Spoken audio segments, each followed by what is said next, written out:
sebagai emak-emak Pak, ini buat bayar ini mamang ojek, ini buat bayar anak les, kan sudah ada uangnya, sudah ada nih rencana anggaran yang saya ajukan ke suami saya, otomatis sudah nggak ada kendala dong, harusnya untuk mengajukan formasi yang maksimal gitu.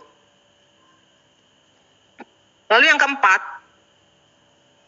ini udah sering dibahas Pak, kemarin juga saya di bawah Komite Nusantara berapa itu saya diundang Pak dari parlemen untuk membicarakan honorer. Kok ini ada Pak? Wah di media sosial itu Pak luar biasa Pak, seragam itu PNS dan P3K itu dibedakannya. Karena apa? Karena ada aturan. Sebenarnya yang nggak ngikutin aturan juga nggak apa-apa. Setahu saya nggak dapat sanksi. Kenapa sih gitu tuh? Oke lah, kalau mungkin teknis tidak langsung berhubungan dengan banyak orang. Istilahnya person to person kalau yang teknis. Tapi kalau misalkan guru itu kan satu kelas atau satu sekolahan, muridnya melihat pada saat upacara ternyata ada guru yang seragamnya berbeda. Nah itu jadi pertanyaan juga. Jadi ini kok masih begini terus gitu. Karena apa? Karena RPP ASN-nya belum keluar mungkin ya Bapak Ibu ya. Makanya sekarang yang kelima ini ya itu P3K itu masih dipandang sebelah mata. Karena memang ada kasta-kastanya lah katanya kalau di sekolahan itu. Next Mas. Yang terakhir Pak mungkin ya Pak. Bapak Ibu ini yang terakhir tuntutan kami Pak. Dari forum kami yang pertama itu memohon agar status guru P1 baik guru negeri maupun swasta yang sisanya 14.070 orang ini tetap menjadi prioritas utama untuk dapat terakomodir dan diselesaikan seluruhnya pada rekrutmen tahun 2024 ini tanpa tes. Dan saya harap ini tertuang di regulasi Permenpan ya Pak ya. Yang keduanya terkait tadi Pak, kalaupun gaji itu sudah ada anggarannya di Kemenkyu, saya memohon, kami Pak, bukan saya, kami memohon nanti sebelum seleksi CASN itu biasanya ada rakor Pak. Mudah-mudahan tahun ini ada rakor lagi mengenai juknis, dan saya berharap sebelum nanti seleksi P3K ini dibuka, pemerintah pusat, baik Panselnas atau kementerian yang lainnya dapat mendorong kembali untuk daerah yang mengajukan formasinya masih minim Pak. Ini terbukti. Pengalaman ini terjadi pada Banten tahun lalu Pak. Yang awalnya 0 setelah rakor itu dibuka kembali oleh Panselnas. Jadi aturannya masih fleksibel lah Pak. Kalau ditutup nggak ditutup banget gitu. Kalau memang sudah diberikan penjelasan dari pusat bahwa sebenarnya masih bisa ya. Apalagi sih keraguan buat Pemda itu, buat apalagi nggak ada lagi deh menurut saya Pak keraguan itu. Yang ketiga, memohon disamakan dari segi kenaikan pangkat dan juga untuk jenjang karir antara P3K dan PNS. Karena P3K itu memang sepertinya untuk jenjang karir agak susah ya Bapak Ibu ya, dibanding PNS. Yang keempat, pada masa transisi ASN terkait ini yang sekarang isunya udah dengar juga kemarin ada yang harus mengembalikan 75 juta itu Pak. Nah ini di sini juga.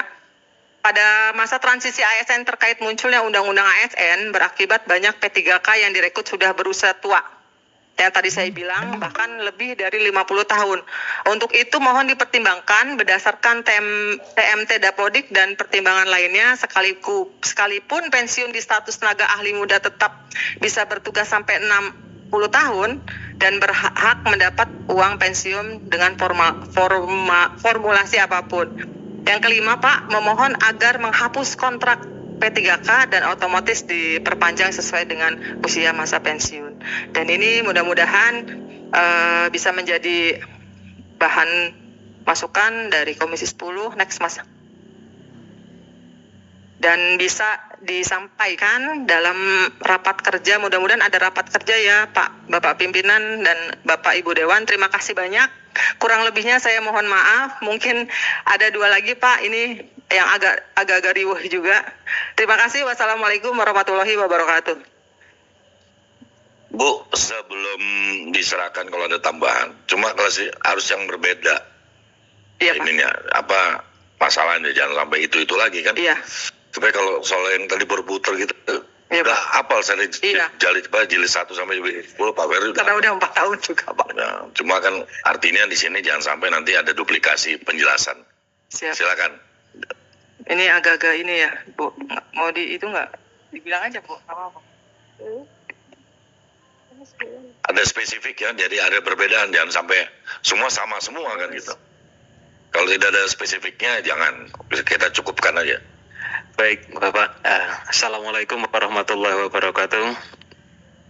Yang terhormat pimpinan rapat dan segenap Ibu Bapak Komisi 10.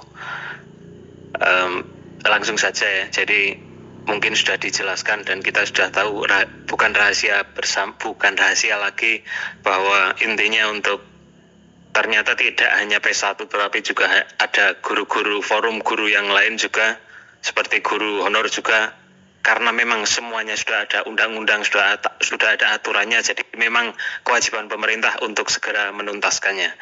Dan mohon izin saya memperkenalkan diri, saya Fajar Aristiawan dari Kabupaten Sleman, dan terima kasih banyak atas kesempatannya. Kemudian juga bukan rahasia lagi, tadi juga sudah disebutkan bahwa ada beberapa Bapak Ibu guru yang sudah diberhentikan karena status P3K, karena status P1-nya, dan saya salah satunya. Makanya ketika kemarin saya ada undangan dan Bu Eti menyampaikan kepada kami merasa sulit, wah kalau tidak sampai ke Jakarta rugi karena ada kesempatan. Namun kalau mau sampai ke sini, saya bilang sama teman-teman, duit dari mana? Sementara saya sudah tidak bekerja. Saya 17 tahun jadi guru swasta memang ya, dan harus berhenti. Kalau harus berangkat ke sini juga kemarin berat juga, tapi alhamdulillah dengan koordinasi dari teman-teman, saya disokong dari teman-teman P1 Sleman juga. Dan ini saya juga berat juga Bapak Ibu. Nanti ketika saya pulang ke Sleman, kalau tidak ada hasil yang bagus, apakah saya harus mengembalikan iuran Bapak Ibu? Jadi mohon sekali nanti untuk bisa betul-betul kembali lagi ditekankan. Jadi untuk rincinya, untuk Kabupaten Sleman sendiri ada 180 P1 yang masih tersisa. Kemudian kami sudah audiensi beberapa kali, dan terakhir itu audiensi bersama Ibu Bupati, yang kebetulan alhamdulillah memang kalau dari Pemkab Sleman sendiri, dari Dinas Pendidikan, Kepegawaian, dan Bupati itu memang sangat komitmen sekali untuk mendorong tuntasnya P1 di Kabupaten Sleman. Namun ada beberapa kendala yang membuat ternyata masih belum tuntas. Yang pertama, menurut penjelasan dari Kepegawaian Sleman itu ada mapel mandatori yang wajib diberikan. Artinya dari 180 P1 yang masih ada itu tadinya 103, diberikan formasi 103. Kemudian berkurang lagi karena ada mapel mandatori. Mapel mandatori itu kata dari Bapak yang dari Kabupaten Sleman itu wajib diberikan. Kemudian yang kedua,